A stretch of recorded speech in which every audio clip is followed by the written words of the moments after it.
At 6'7", 290 pounds, Steve has a great lower body, as evidence from his days of being a standout offensive lineman. And watch the swing path, though. You're being robbed and being cheated because you don't get arm extension and you don't drive your hands on a more level plane trying to cut the ball. Look at every swing rides over the top. You don't get arm extension. The path and the track of the knob and the hand should be inside and on the middle to lower plane of the ball. Here you don't get arm extension and you end up cleaving underneath it. Again, body angle and rotation is great, but look how your arms are pinned in. You don't even get extended out to snap through. Each swing looks very similar. There's always a lack of arm extension. You have a baseball inside-out swing. And that's not such a bad thing. Ryan Harvey has that swing, but you need to really work on that. Watch Harvey here.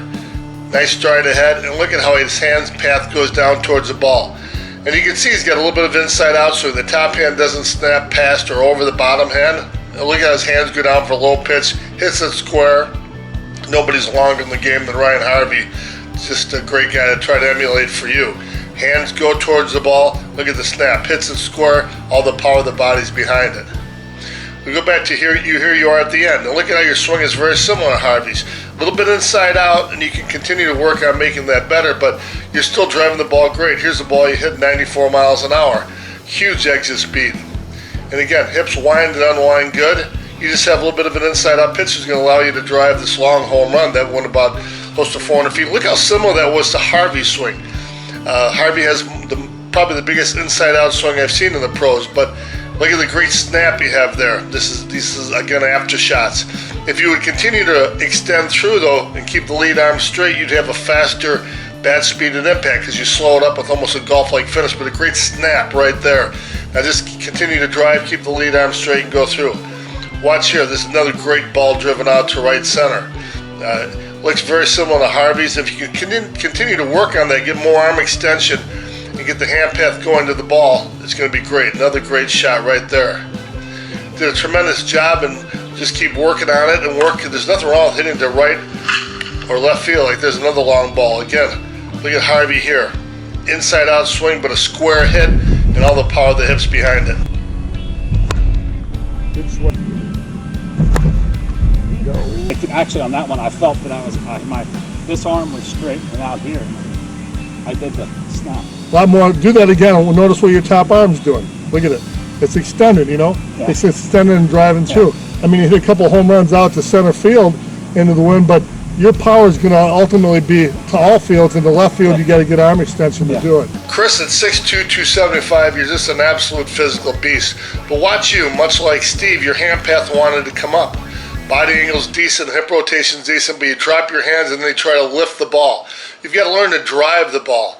If you watch your hand pass, you always go to the ball. Watch Harvey. His hands go down towards the ball, bat lags, and then he snaps and hits it square. You're trying to golf and lift it up, and you're losing all the rotational force that your hips are creating. Look at the lines here. Harvey's are going to go down towards the ball. Wherever the ball is, take your hands inside the ball so you stay within rotation and drive hard with extension, and then you'll feel the snap. You train the snap, but you'll feel it once the swing starts because it's only a 30th of a second from lag to impact. So we need to really level you off quite a bit. And so it was amazing afterwards, you look at these early shots of you where you're golfing it up. At the end here, I would say we got you about 75% there as far as being corrected, but again, from this swing right here, we leveled you out, and on these following swings, you reached 95 miles an hour. You know, you're reverting back to the old swing. You know, you had it good for a while. Yeah. All right, so right here, you know, it's got to be a short, quick stab, you know, a short, quick stab and then snap, okay? Good ball. Jesus, 95. Look at that. Hey, there you go. Good ball. Look at that. There you go. Stay right there. That's 400 feet easy, isn't it, Dave? Hey, right there, you had two horrible swings before. I said to feel like you're swinging down. You just hit a ball close to 400 feet. What did you do? What change did you make? I did exactly what you said. I try to picture on my swinging down and keeping the knob kind of going down toward the ball. So the specific drills we use to get you guys to level that off, low ball blast, and look at how you came over the top of your so ingrained, Chris. But here the second one is better. Came over the top a little bit, but you can see the knob came up. But Better yet, it's just a great way to practice hitting a pitch you wouldn't normally swing at. Steve took your hand path right down to the ball and to the inside and drove it well. Just a great job on that. Have to snap early and have to keep that knob and that plane going down. It takes a lot of trust. Again, a down angle ball on the rope. You're underneath it just a little bit, but that's the opposite of what you've been doing. The pipe drill is just great because it magnifies every area, and look how great that is.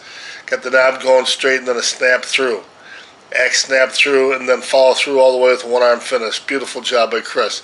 Jimmer stick weighs 4 pounds. The bat head really wants to drop on it, and it's a small hitting stroke, but a great job there. It's a little bit of a drop. And then the slide tube, we want to drive it to the inside. We take the swing simulator and hold both pieces. Keeps you from going out too far and teaches you to drive the hands inside the ball, stay in the rotation. Steve here on the Jimmer stick, a little bit underneath it, but again, that's such a vast improvement. Better arm extension. Stab, stab.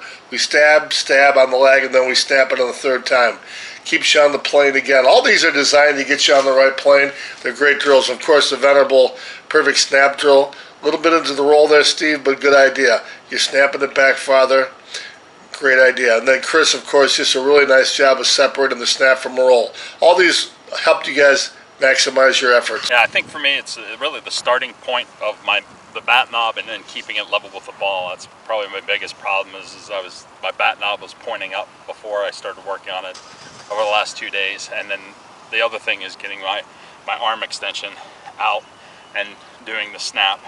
I was in here, jammed myself, and I lost all my power. So I have a tee. I'm going to be working on the tee and just using those drills off the tee and just keep hitting and perfect the swing.